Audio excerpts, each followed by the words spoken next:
Gentrification, part two. All right, picking back up. So the last part of the lecture we're going to do is going to deal with the causes of gentrification. All right, so I have this rather long list of all the possible uh, uh, causes. And what you want to think about is we can broadly put these different causes into two categories. So you got to think about, like, okay, like what changed? Like, you know, over the past 30 years, all of a sudden, middle to high income recent college graduates um, want to live in these downtown tracts, in these previously poor neighborhoods. Why do they want to do that? So we can have a population change. Like, these recent college grads may be different than the generation that came before them in some way. That makes them prefer the downtown tracks, whereas their parents did not. So to think about what changed between the generations, right? Generally, people don't. I mean, people themselves don't change that much, but like over time, like what happened to this group? Like, why are they different than their parents in terms of their preferences? Now, the neighborhoods themselves can change. So, you can think of a poor neighborhood with a lot of crime is different than a poor neighborhood without that doesn't have that much crime. So the neighborhoods themselves could have also changed. All right, so let's look at our different candidates. The ones in bold, I'm going to go through in a little bit of detail. The ones that are not in bold, I'm not going to go through in detail. You can look into it on your own, at your leisure. Or I think there's a homework question that asks you to look into this. Okay, so our population preferences. So, like, why are our recent college graduates different than their parents? Well, they could have different amenity preferences. So there's often the stereotype that young people today value experiences over over like tangible goods. And that may translate to wanting to live in a neighborhood that has better experiences, that has more culture, more things to do, more places to go. The way this is usually presented in the literature is that for a variety of reasons, restaurants and bars, which are concentrated near the center city, this new group of young people has a higher preference for those services, those restaurant and bars, than the generation that came before them. This is largely due to this is a generation that is single for longer periods of time because the age of marriage is later, and the age at first child is also later. So these are people that are more likely to enjoy the bars. You typically enjoy the bar more when you're single or when you don't have kids. And so this generation has that extended period of time where there are either single or they don't have children. Second thing that's happening is so the work hours, average work hours, has actually decreased over time. If you look at, on average, how much do people work in the past versus the present, it's gone down. The exception is high-skilled individuals. So we have had skill-biased technological change, meaning there's much more high-paying jobs for the high-skilled individuals, people with college degrees and those with advanced degrees. That group is actually working more than they did in the past. If you're working more, you have less leisure time. You don't want a long commute, so you're willing to pay to live in the center city. Changing family structure, which relates to the shifting amenity preferences. And then lastly, if there's less racial animosity, if our generations or younger generations have less animus towards other races, they're more likely, they might prefer these downtown neighborhoods that are more diverse. Neighborhood changes. So we have falling crime. So we have, over the past 30 years, we have a decline in the crime rates. So again, that will make these center cities that maybe had lots of crime now not so much. Old stock, which we'll get into.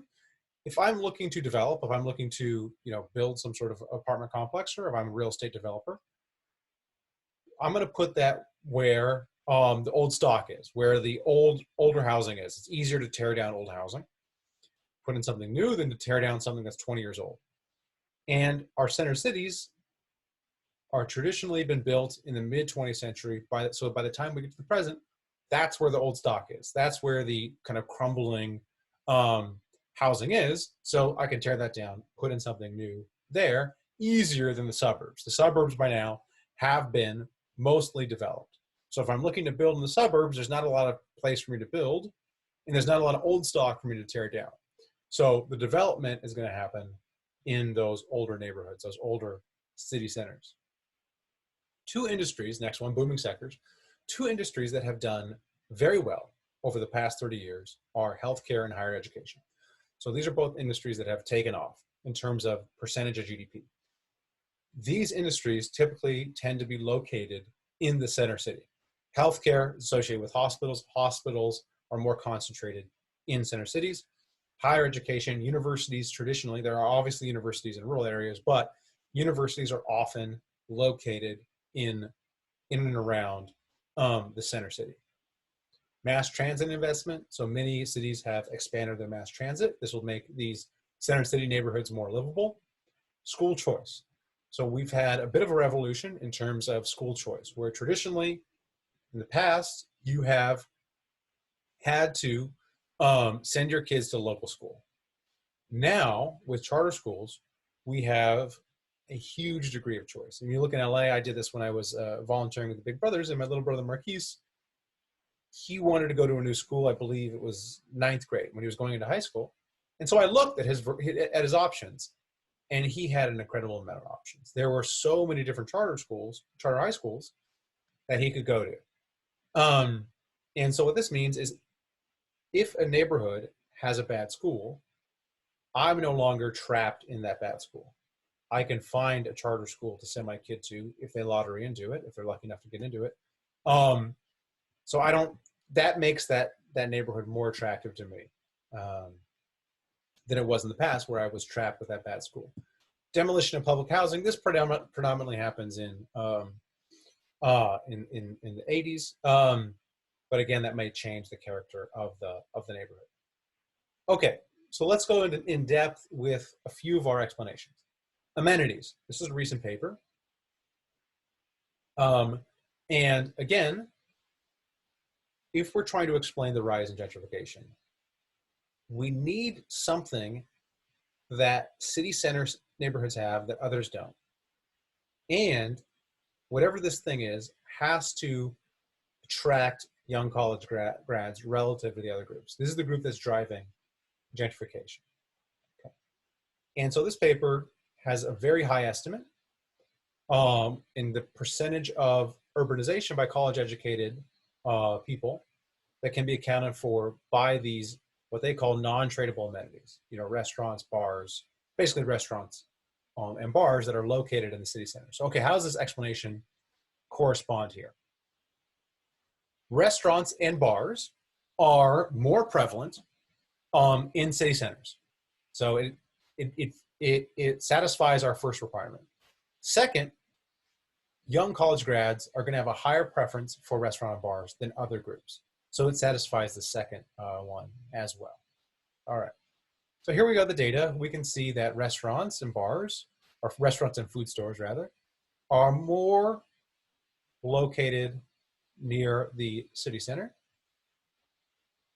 Okay. And at least the food stores are more diverse in terms of what they offer in the city center. And they've actually become more diverse. This is in 2000. This is our initial period. And then over the next 10 years, they become more diverse and they increase in quality. Now we get more restaurants in the suburbs, but again, the city centers have such a huge advantage in their initial allocation. So we have these restaurants and bars that are getting better and more diverse in terms of what they offer, located in the city center. So what makes the millennial generation or the younger generation like these restaurants and bars more than the previous generation? Well, as I mentioned, the household changes. They're going to be single for longer. They're going to postpone having kids. They're going to have kids later. So they're going to have this window of when they enjoy these bars is going to be a much longer period of time. These bars themselves have gotten much better. So the food quality, the cuisine in the United States has really exploded over the past 20 years. That we have really high quality restaurants, very high quality bars, relative to what we had in the past, on par with Europe now, where it used to be American food was terrible. Now there's a plethora of great restaurants. Third thing is technological complementarities. What do we mean by this? Technology has made the use of these restaurants and bars much easier and better. So I can go on Yelp and I can figure out what the good bars are. It's not a crapshoot. I know what the good bars, I know what the good restaurants are. I have a good idea of that. It's much easier to date, as I'm told, in the present than it was in the past. Back in my day, you actually had to like ask a girl out. You had to go up and talk to her. Terrifying experience. Now you just get on the Tinder, you just do your swipes. I don't know how it works. It just seems pretty easy. Now I'm not saying it's not a nightmarish process, but it's much easier to find a date in the present than it was in the past. Uber and Lyft make getting to these bars and getting home from these bars much easier than it was in the past. For those of you that didn't live for it, there was a market change in the nightlife in LA after the advent of Uber and Lyft. You go out in 2000, you go out in 2003, when I was going to these bars and restaurants, there's no Uber and Lyft. Somebody has to be the designated driver. Somebody has to drive home, or, you have to kind of, if you're driving yourself, people would have to limit their alcohol intake, okay? After Uber and Lyft, nobody has to be DD anymore, and you can drink as much as you want without worry. And so the bars and nightlife became much more lively after Uber and Lyft. They became much more in character to an East Coast city where, there's transit after Uber and Lyft. So it became much more fun to go out in LA after Uber and Lyft. So all these different Yelps, the Tinders, the Ubers, they all made restaurants and bars more accessible and just better experiences than they were in the past. Or as I mentioned, we have the household compositions where people are marrying later. We have these thing called dinks, which is an incredible lifestyle. If you can get it, dual income, no kids.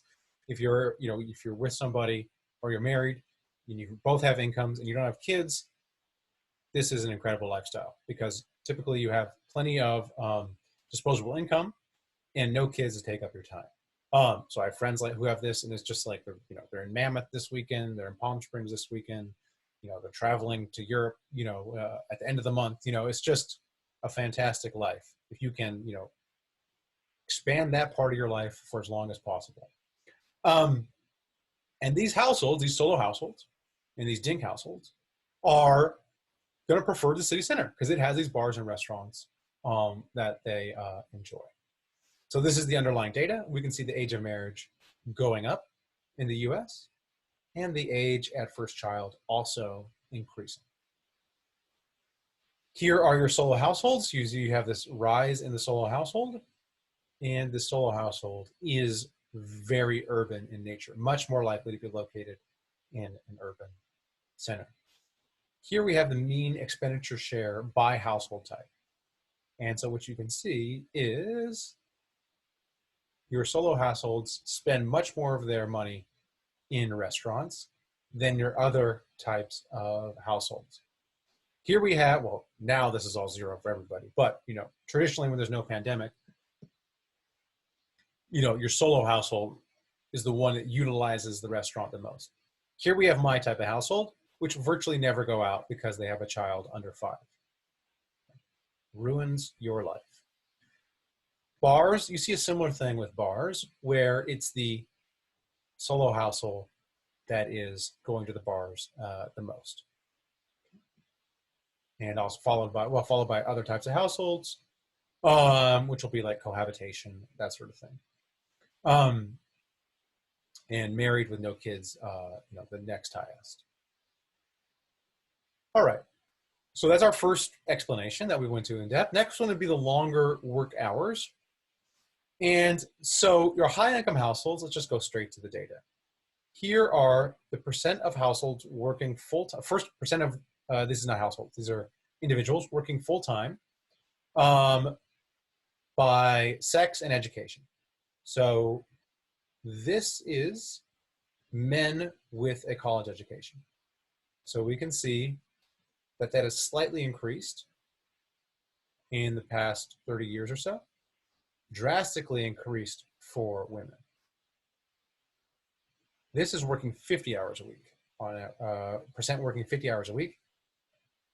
This is where really the increase is for both men and women, for people with a bachelor's. So those people with a bachelor's, they are much more likely to be working 50 hours a week than they were in the past.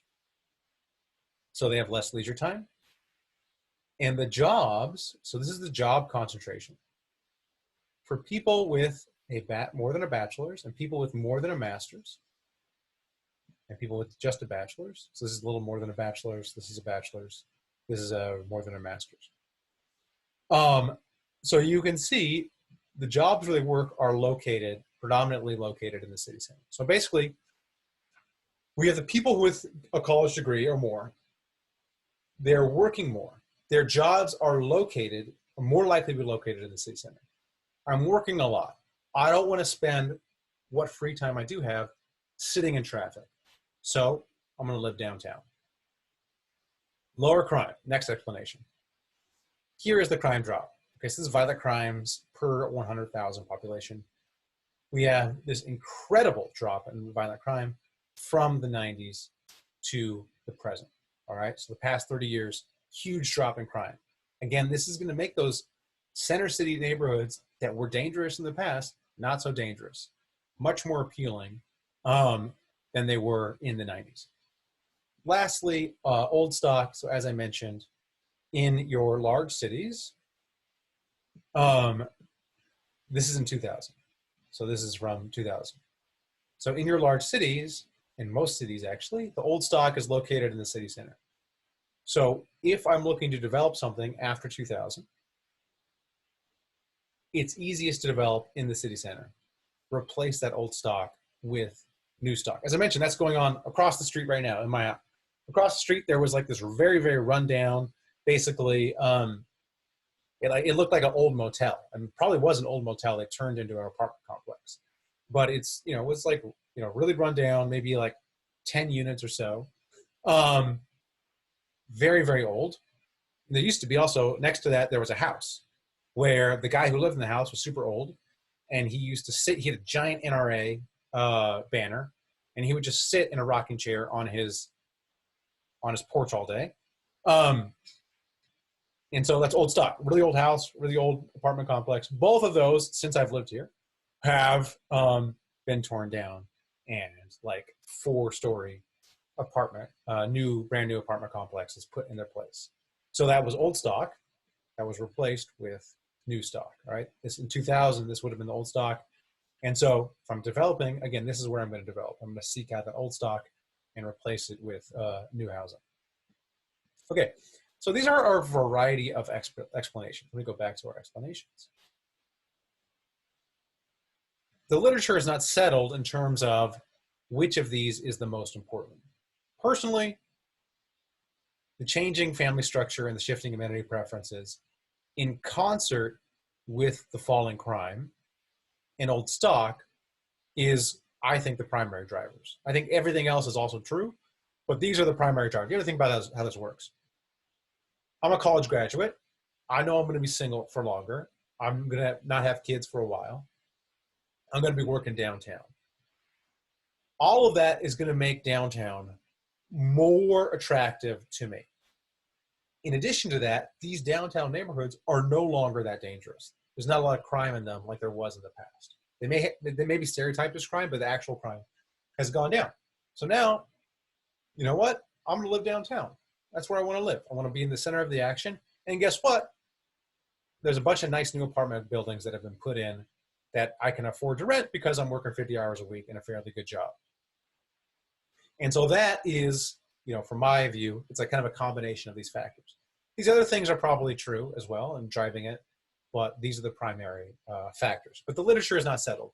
The literature doesn't have like strong numbers as this percentage is causing gentrification, like X percentage of gentrification can be attributed to this.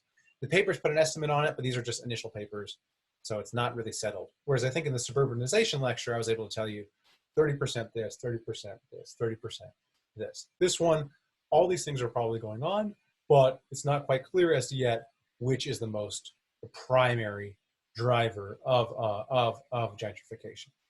All right, that ends the gentrification lecture. I will see y'all